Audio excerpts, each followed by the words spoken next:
అందరికీ నమస్తే. నేను మీ తిరుపతి. తెలంగాణ ముఖ్యమంత్రి రేవంత్ రెడ్డి గారి వ్యవహారం రోజు రోజుకి మరి దారుణంగా తయారైంది. రేవంత్ రెడ్డి గారు గతంలో హైడ్రా తీసుకొచ్చి కేవలం పేదవాళ్ళనే టార్గెట్ చేస్తూ పేదవాళ్ళు ఇల్లులు కూల్చేసేటటువంటి కార్యక్రమం చేసిండు. ఎఫ్టీఎల్లో ఇల్లులు ఉన్నాయని, బఫర్ జోన్లో ఇల్లులు ఉన్నాయని, ఆ ఇల్లులు కూల్చేయాలని, చెరువుని కాపాడుకోవాలని, చెరువు స్థలాలను కాపాడుకోవాలని, ప్రభుత్వ భూములను కాపాడుకోవాలని చెప్పి రేవంత్ రెడ్డి గారు రాత్రి మగలు జేసీబీలు పెట్టి మొత్తం పేదవాళ్ళ ఇల్లులన్నీ కూడా ఖతం చేసేటటువంటి కార్యక్రమం చేసిండు. ఒక్క ఉన్నోని జోలికి కూడా పోలే. బడాబడా కాంట్రాక్టర్లు, బరాబరా పెత్తందారులు, బరాబరా వ్యక్తుల వాళ్ళ జోలికి ఎక్కడ కూడా పోలే. కేవలం పేదవాళ్ళనే టార్గెట్ చేస్తూ వాళ్ళ ఇల్లులన్నీ కూడా కూల్చేసిరు. పేదవాళ్ళు రోడ్డు మీదకి వచ్చినటువంటి దాఖలాలు కూడా మనం చూసినాం. హైదరాబాద్లో రోడ్డు పక్కన ఉన్నటువంటి టీ స్టాళ్ళు, రోడ్డు పక్కన ఉన్నటువంటి ఆ ఫ్రూట్ షాపులు అన్నీ కూడా కూల్చేసే కార్యక్రమం చేసినారు. ఇప్పుడు ఫర్ ఎగ్జాంపుల్ ఇక్కడే ఖైరతాబాద్ దగ్గర మొత్తం ఆ రోడ్డు పక్కన ఉన్నటువంటి షాపులు అన్నీ కూడా మొత్తం కూల్చేసేటటువంటి కార్యక్రమం చేసినారు. ఎందుకు కూల్చేసిందంటే రోడ్డు మేము విస్తరణ పెంచుతున్నాం, మీరు ఎట్లా పెట్టుకుంటారు రోడ్డు పక్కన, ఇది కరెక్ట్ కాదు కదా అని చెప్పి. ఇప్పుడు బీఆర్ఎస్ అధికారంలో ఉన్నప్పుడు రోడ్డు పక్కన ఉన్నటువంటి షాపులు యథావిధిగా నడిచినాయి, రోడ్డు పక్కన ఉన్నటువంటి దుకాణాలు యథావిధిగా కంటిన్యూ అయినాయి. మరి కాంగ్రెస్ వచ్చుడుతోట మరి ఇంత అరాచకం అని చెప్పాలా, రేవంత్ అన్న అరాచకమో కాంగ్రెస్ అరాచకమో తెలుస్తలేదు. ఇష్టానుసారంగా ఏది పడుతుంది కూల్చేసేటటువంటి కార్యక్రమం చేస్తున్నారు. మన హైదరాబాద్ సెంట్రల్ యూనివర్సిటీకి సంబంధించినటువంటి భూముల వ్యవహారంలో 400 ఎకరాలలో ఉన్నటువంటి మొత్తం చెట్లు కొట్టేసే కార్యక్రమం చేసినారు. అక్కడ సుప్రీంకోర్టు ఇన్వాల్వ్ అయ్యి, హైకోర్టు ఇన్వాల్వ్ అయ్యి ఇమీడియట్లీ ఆ కొట్టివేతలు ఆపినాయి. లేకపోతే ఉన్న చెట్లని ఖతం చేసి ఆ 400 ఎకరాలు ఐసిఐసిఐ బ్యాంకుకి ఎప్పుడు అమ్ముతుండే రేవంత్ అన్న, కానీ ఆపేటటువంటి కార్యక్రమం చేసినారు. ఇదే ఇక మొత్తం అరాచకమే రాజ్యం వెళుతుంది ఈ తెలంగాణ రాష్ట్రంలో అన్నట్టు అనిపిస్తున్నది. ఇప్పుడు రైతులు కూడా బయటకు వచ్చి కన్నీళ్ళు పెట్టుకునేటటువంటి పరిస్థితి. రైతులు బయటకు వచ్చి ఏడుస్తున్నారు, వలవల కన్నీళ్ళు పెట్టుకుంటున్నారు. ధాన్యం కొనుగోలు జరగక ధాన్యం కొంటలేరు అని చెప్పి వర్షాలు పడుతూ ఉంటే ఎక్కడికక్కడ ధాన్యం మొత్తం నీటిలో కొట్టుకుపోతూ ఉంటే రైతన్న ఏడుపు ఈ రాష్ట్ర ప్రభుత్వానికి వినబడతలేదు. రైతన్న పడుతున్నటువంటి బాధ ఈ రాష్ట్ర ప్రభుత్వానికి వినబడతలేదు.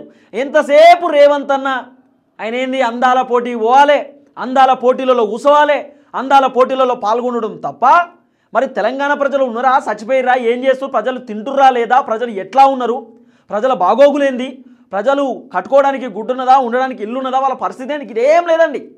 ఎంతసేపు మనం సెల్ఫ్ ఎంజాయ్మెంట్లో మనం ఉండాలి అంతే. ఈ రాష్ట్ర ప్రభుత్వం పైన తెలంగాణ ముఖ్యమంత్రి రేవంత్ రెడ్డి గారికి చిత్తశుద్ధి ఉంటే, ఈ రాష్ట్ర ప్రభుత్వం పైన తెలంగాణ ముఖ్యమంత్రి రేవంత్ రెడ్డి గారికి ఏమాత్రం ప్రేమ ఉంటే ఒక్క నియోజకవర్గంలో అయినా చక్కగా ఆయన తిరిగే ప్రయత్నం చేసిండా ఈ 17 నెలల్లో? ఒక్క నియోజకవర్గంలో అయినా రేవంత్ రెడ్డి గారు పర్యటన చేసేటటువంటి కార్యక్రమం చేసిండా? ఒక్క జిల్లాలో అయినా రేవంత్ రెడ్డి గారు సరిగ్గా అక్కడ ఉన్నటువంటి జనాలతో మాట్లాడే ప్రయత్నం చేసిండా? ఈ 15 నెలల్లో రేవంత్ రెడ్డి గారు ప్రజాభవన్లో ఒక్కసారైనా తెలంగాణ సమాజం గురించి పట్టించుకున్నాడా? తెలంగాణ ప్రజలతో మాట్లాడే ప్రయత్నం చేసినా? వాళ్ళ బాధలు పట్టించుకున్నాడా? వాళ్ళ కష్టాలు పట్టించుకున్నాడా? ఏ రోజు మాట్లాడిండు? ప్రజాభవన్లో చెప్పిండు నేనే ఉంటా, మీ దరఖాస్తులు తీసుకొని రారి అని చెప్పిండు.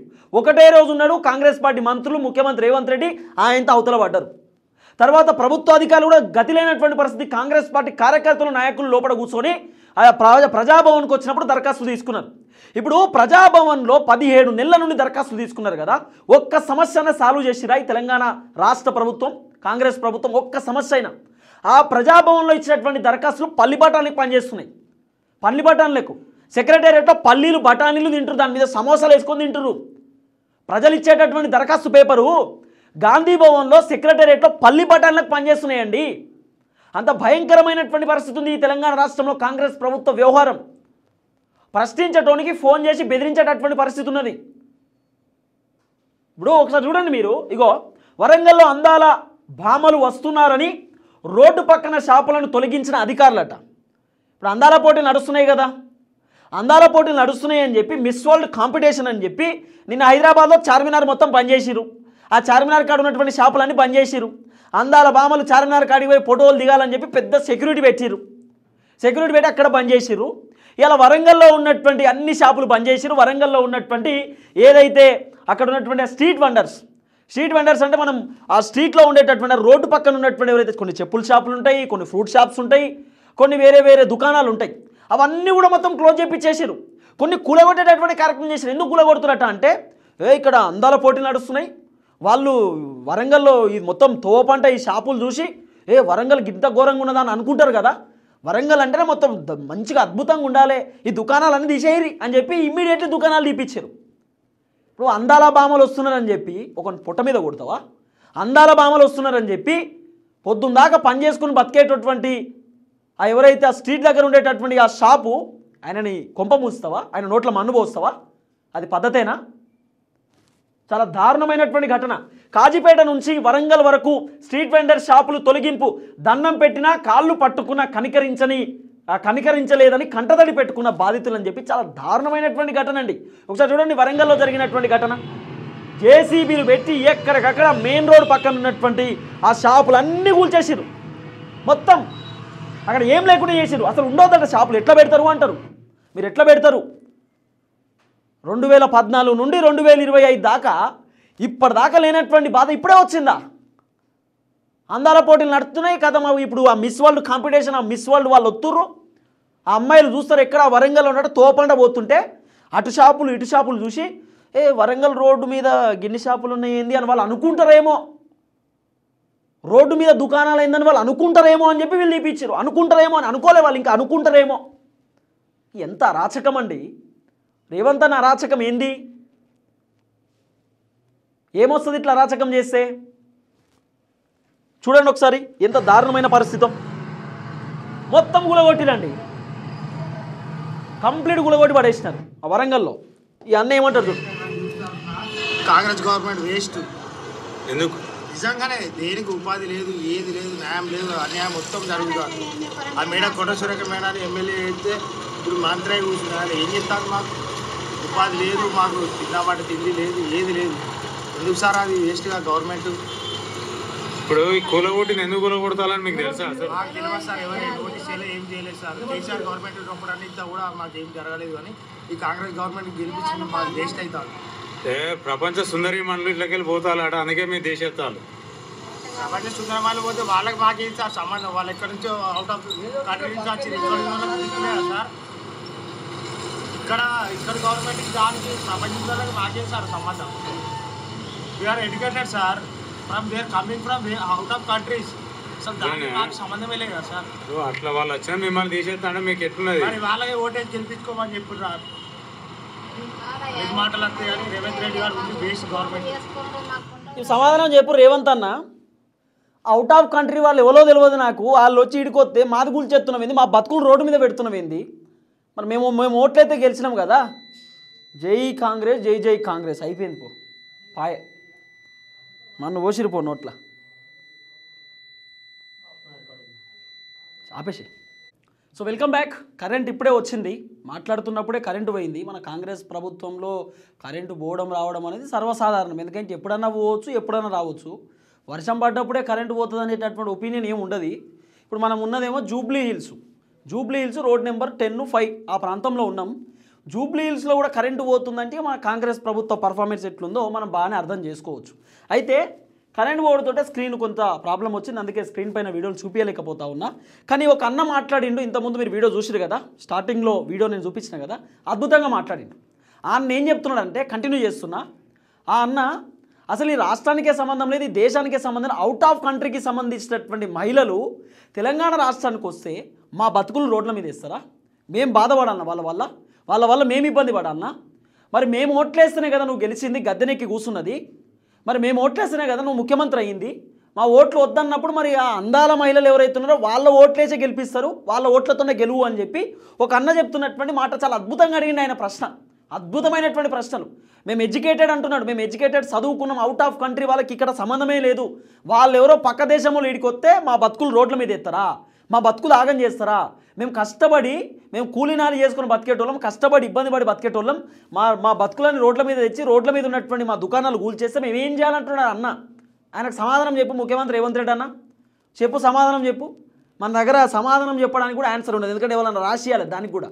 ఎంత దారుణమైన పరిస్థితి అంటే అందాల పోటీల కోసం రోడ్డు మీద పాపం చెప్పుల షాప్ పెట్టుకుంటాడు ఒక అన్న ఫ్రూట్ షాప్ పెట్టుకుంటాడు, ఒక అన్న కిరాణా కొట్టు పెట్టుకుంటాడు, టైర్ల కొట్టు పెట్టుకుంటాడు.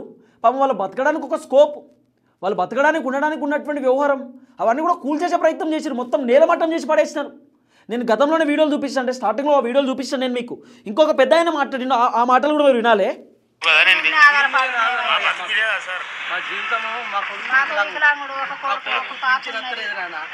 నాకు ఒక పాప, మాకు కష్టం చేద్దామని సాధన అవుతుంది, ఏదో దీని మీద బతుకుదామని పెట్టుకున్నాను. ఈ 10 రోజులు మా వాళ్ళు బాగలేక ఎంజీఎంలు ఉన్నారు సార్. ఎంజీఎంలు ఉంటే ఇక వచ్చేసరికి బుక్స్ అంతా కూడా వీకింది నెట్టేసి ఆ గుడ్డ తీసి గిరి చేస్తే మాకు ఇప్పుడు కష్టం అవుతాయి. చెప్తా ఈ అన్న స్టోరీ మొత్తం చెప్తా. ఈ పెద్ద ఆయన స్టోరీ. ఆ పెద్ద ఆయన ఏం చెప్తుండంటే, నా కొడుకు వికలాంగుడు సార్, నా కొడుకుకు పెన్షన్ కూడా వస్తలేదు, మా కుటుంబ సభ్యులకు ఆరోగ్యం బాగాలేదు, వాళ్ళ బిడ్డకో ఎవరికో ఆరోగ్యం బాగాలేదట, ఎంజిఎంలో ఉంది, 10 రోజుల నుండి ఈ షాప్ మేము ఓపెన్ చేయలేదు, మేము బతికేదే ఈ షాప్ తోటి, అలాంటి ఆ షాప్ని ఇలా కూల్చేసిరు, మా బతుకు రోడ్డు మీదకి వచ్చింది, మేము ఏం చేయాలి, మేము ఎటు పోవాలని చెప్పి ఒక పెద్ద ఆయన అడుగుతున్నటువంటి మాట. ప్రభుత్వానికి ఓటేసినాం, కాంగ్రెస్ ఓటేసి గెలిపిస్తే మా బతుకులు రోడ్ల మీద పడ్డాయని చెప్తున్నాడు. ఏం చెప్పాలి, ఆయన బాధ ఏం చెప్పాలి, ఆయన కష్టం ఎవరికి చెప్పుకోవాలి? కొండా సురేఖ గారు ఎమ్మెల్యే ఉన్నారు, మంత్రి అయ్యారు, ఆమె పట్టించుకునే పరిస్థితి లేదు. ఆమె దగ్గర పోయి మాట్లాడినా కూడా ఆమె మాట్లాడే పరిస్థితి కూడా లేదట. ఎంత దౌర్భాగ్యమైన పరిస్థితి చూడరు. ఒక మహిళ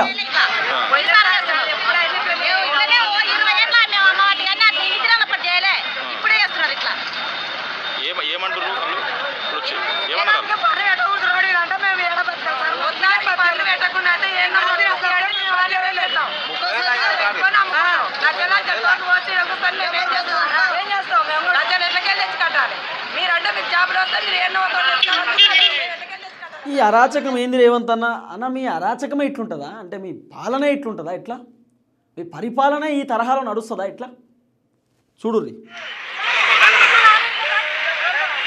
జేసీబీ కనబడుతుంది, కనబడుతుంది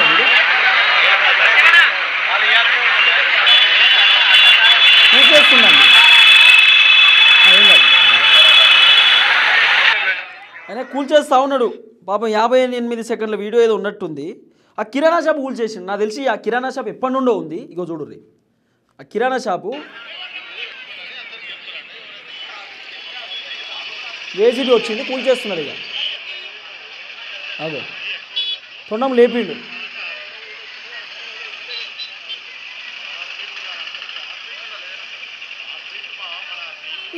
ఏందన్నా ఈ అరాచకం ఎందుకే రేవంత్ అన్న?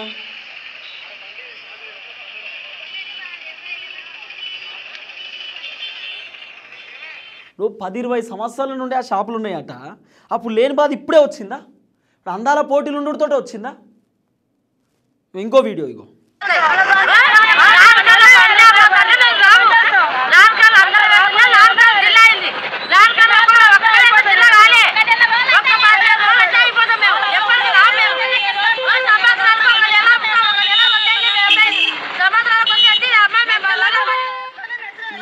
ఎంత అరాచకము, ఎంత కథ. ఇగో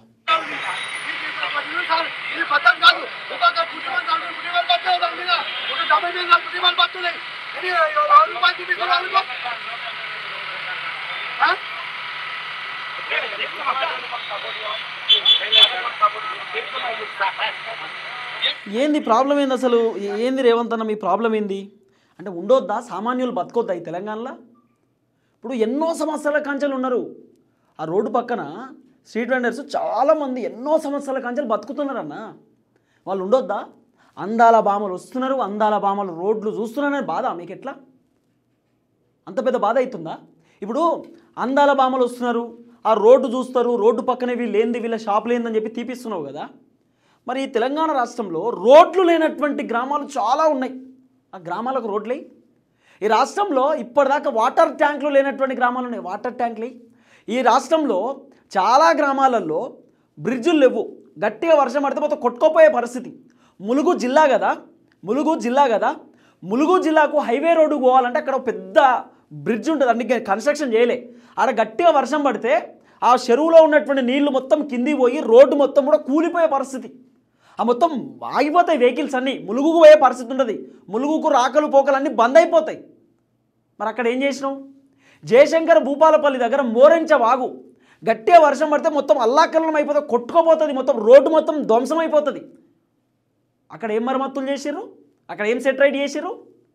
ఇప్పుడు రామప్ప పోతాం, లక్నవరం పోతాం అంటారు కదా. ఫస్ట్ ఇట్లా మోరెంచ వాగు ఈయన మొత్తం కొట్టుకోపోయినాయి, బర్రెలు చచ్చిపోయినాయి, మనుషులు చచ్చిపోయారు, అన్ని కొట్టుకోపోయినాయి అని చెప్పి చూపి. ములుగు పోతారు కదా, ములుగు జిల్లాకు పోయేటప్పుడు మొత్తం ఈడ గట్టిగా వర్షం వస్తే ఈ చెరువు నీళ్ళు మొత్తం ఈ రోడ్డు మీదకి వెళ్ళి పోతాయి అని చెప్పి చూపి. కటాక్షపురం అనుకుంటా, కటాక్షపురం ఏదో ఉంటుంది ఆ విలేజ్. ఆ కటాక్షపురం చెరువు కాడ చెరువు నీళ్ళు మొత్తం పోతాయి, మెయిన్ రోడ్ మొత్తం బంద్ అయిపోతుంది. ములుగు జిల్లా కదా. అంటే తెలంగాణ రాష్ట్రంలో పాడైన డాటిని మంచి చేసే పరిస్థితి లేదు. మంచిగా ప్రజలు బతుకుతున్న వాళ్ళ నోట్లో మన్ను కొడుతున్నారు. మంచిగా ప్రజలు ఉన్నటువంటి వాళ్ళ రోడ్డు మీద ఉన్నటువంటి అన్ని బతుకులన్నీ ఆగం చేస్తున్నారు. అసలు ఏం లేని దాన్ని సెటరేట్ చేయి. తెలంగాణ రాష్ట్రంలో గవర్నమెంట్ స్కూళ్ళు, రెంటెడ్ స్కూళ్ళు ఉన్నాయి. ప్రభుత్వ స్కూళ్ళు, సొంత స్కూళ్ళు కూడా లేవు. రెంట్లు కట్టుకుని ఉన్నటువంటి పరిస్థితి కదా. అరే పోరగాళ్ళకు చదవడానికి బుక్కులు లేవు. టీచర్లు రాద్దామంటే వాళ్ళకు బోర్డుకు చాక్ పీసులు లేవు. కూర్చోనికి బెంచులు లేవు. తినడానికి సరైనటువంటి భోజనం లేదు. పురుగులన్నం తింటారు పోరగాళ్ళు. అరే వేసుకోనికి బట్టలు వేస్తలేరు వాళ్ళకి. చదువుకోనికి టెక్స్ట్ బుక్కులు లేవు. గిదిరి పైన మన సోయి ఉండదు. అందాల పోటీ నడుతుందట. ఇప్పుడు ఈయన కూర్చుంటాడట. ఉన్న షాపులన్నీ తీసేయాలన్నట, అన్ని బంద్ చేయాలన్నట. ఇంత రాచకమా? ఏం రాజ్యం ఇది? ఇందిరమ్మ రాజ్యం అంటే ఇదేనా? మీరు అన్ని అరాచకాలు చేసి ఇందిరమ్మ పేరు ఎందుకు వాడుకుంటున్నారు? ఇందిరమ్మ రాజ్యం అని ఎందుకు అంటున్నారు? కాబట్టి ఇమీడియట్లీ ఈ #1 రైజింగ్ తెలంగాణ పదం తీసేయరు. ఇందిరమ్మ రాజ్యం అనే పేరు తీసేయరు. రేవంత్ అన్న అరాచక రాజ్యం అని పెట్టుకుంటే బాగుంటుందేమో, మీకు సెట్ అవుతుందేమో. ఎన్ని డైలాగులు, ఎన్ని ముచ్చట్లు చెప్పి తెలంగాణలో అధికారంలోకి వచ్చారు. ఈరోజు పరిస్థితి ఏంది? రోడ్డు మీదకి రావాలన్న బతుకులు. డబుల్ బెడ్రూమ్లు కూడా ఇయ్యలే. ఇట్లా మాట్లాడుకున్న పోతే శాటభారతం ఉంది. సరే ఏది అయినా ఏమైనా రేవంత్ అన్న మీ అరాచకం బంద్ చేయండి. బాజాబ్తా అరాచకమే అంటున్నా. బీఆర్ఎస్ వాడు కేసులు పెట్టిండు, మీరు కూడా పెట్టుకోర్రి. పంపిస్తే పంపిరు జైలుకు. రెడీగా ఉన్నాం. ప్రజల కోసం అన్నిటికీ సిద్ధంగా ఉన్నాం. మీ అరాచకం బంద్ చేసుకుంటేనే ఎక్కువ రోజులు మీరు రాజ్యం వేలే పరిస్థితి ఉంటుంది. గిట్లనే అరాచకం చేస్తాం, గిట్లనే చేస్తాం, మా ఇందిరమ్మ రాజ్యంలో అన్నిలు ఊడ్చేస్తాం, ఏది పడితే అది ఆగం చేస్తాం అనుకుంటే మరి మీ ప్రభుత్వ వ్యవహారం ఎట్లుంటుందో మీరే అతి త్వరలో చూడాల్సినటువంటి అవసరం ఉంటుంది. ప్రజలు తలుసుకుంటే కేసీఆర్ అనేటువంటి పోయి ఫామ్ హౌస్లో పన్నాడు. ప్రజలు తలుసుకుంటే కాంగ్రెస్ ప్రభుత్వం పెద్ద లెక్క కాదు. సరే చూద్దాం ఏం జరగబోతుందో.